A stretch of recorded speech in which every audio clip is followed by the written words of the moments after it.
ধরেন আপনি রাস্তার পাশে দাঁড়িয়ে হাসাহাসি করছেন আপনার বন্ধু বান্ধবের সাথে, এমন তো অবস্থায় রাস্তার ওপারে দুইটি মেয়ে দাঁড়ানো আছে এবং তারা ভেবেছে আপনি তাদেরকে দেখে হাসি ঠাট্টা করছেন। এরপরে ওই মেয়েগুলো তার বয়ফ্রেন্ডদেরকে ফোন দিয়ে বলে তাড়াতাড়ি আসো, আমাকে দেখে মানুষ হাসাহাসি করছে। তারা উত্তেজিত ভাবে এসে আপনাদের উপরে ঝাঁপিয়ে পড়লো। এক পর্যায়ে আপনার জীবনটা চলে গেল। সামান্য একটু হাসির জন্য একটা মানুষের জীবন চলে গেল। হাদিসের মধ্যে স্পষ্ট ভাষায় বর্ণিত রয়েছে, একটা সময় আসবে যখন মানুষ একজনকে শেষ করে দেওয়ার পূর্বে সে জানবে না কেন তাকে শেষ করে দিচ্ছে এবং আরেকজনও জানবে না কেন তাকে শেষ করে দিল। পারভেজ নামক এই ছেলেটি একটু হেসেছিল, আচ্ছা ধরে নিলাম সে মেয়ে দুইটাকে দেখে হেসেছে। শুধুমাত্র হাসির জন্য একজন মানুষের জীবন আপনারা কেড়ে নিতে পারেন। সোশ্যাল মিডিয়ার মধ্যে প্রত্যেকটা মানুষ আপনাদের ছবিগুলো শেয়ার করে বলছে আপনাদেরকে দেখলে রাস্তার কুত্তাও তাকাবে না, আর মানুষ হাসবে তো দূরের কথা। আপনার বয়ফ্রেন্ডের সাথে আপনার কিসের সম্পর্ক, শারীরিক নাকি মানসিক? এখন মানসিকের চেয়ে ফিজিক্যালি সম্পর্ক মেয়েদের সাথে ছেলেদের বেশি হয়ে যাচ্ছে, আর যার কারণে বয়ফ্রেন্ডকে ফোন দেওয়ার সাথে সাথে এসে আরেকজনের জীবন কেড়ে নিছে। যে বা যারা তার জীবনটা কেড়ে নিছে ইতিমধ্যে সিসি ফুটেজ তদন্ত করে কিন্তু তাদেরকে শনাক্ত করা হয়েছে। খুব দ্রুতই তাদেরকে অ্যারেস্ট করা হবে, জানতে পারবেন বাকি ঘটনাগুলো। এই সকল মেয়ে নামক ডাইনির দল কিন্তু আমাদের চারপাশে ঘুরে বেড়াচ্ছে। এরা ছেলেদেরকে ব্যবহার করছে বাজে কাজ করানোর জন্য। অনেস্টলি ভাই, কোনোদিন কোনো ছেলে এদের দিকে তাকানোর কথা না। এদের দিকে মানুষ কেন তাকাবে? আচ্ছা তাকাইছে নাইলে ভুলবশত একটা ছেলে আপনাদেরকে দেখে একটু হাসি ঠাট্টা করছে, এটাতে এমন দোষের কি হয়েছে?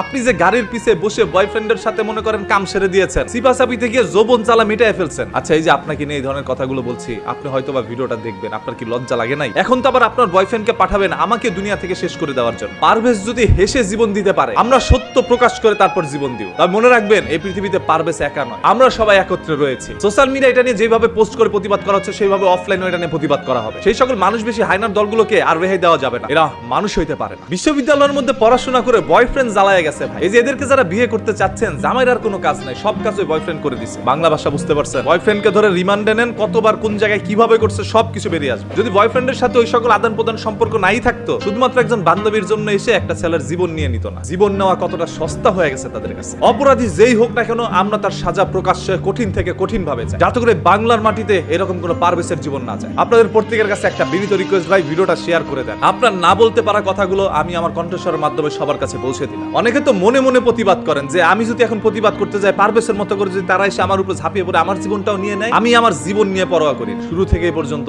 অন্যায়ের বিরুদ্ধে প্রতিবাদ করে আসছি, সত্য কথা বলে আসছি। সত্য বলতে গিয়ে যদি জীবন যায় আমি সেটা গ্রহণ করে নিই। তারপরে বাংলার মাটিতে আর কোনো পারভেজের জীবন আমরা নিতে দিব না। কি একটি আশ্চর্য বিষয়, একটি ছেলে জাস্ট হেসেছিল, হাসার কারণে জীবন চলে গেল। এগুলো কি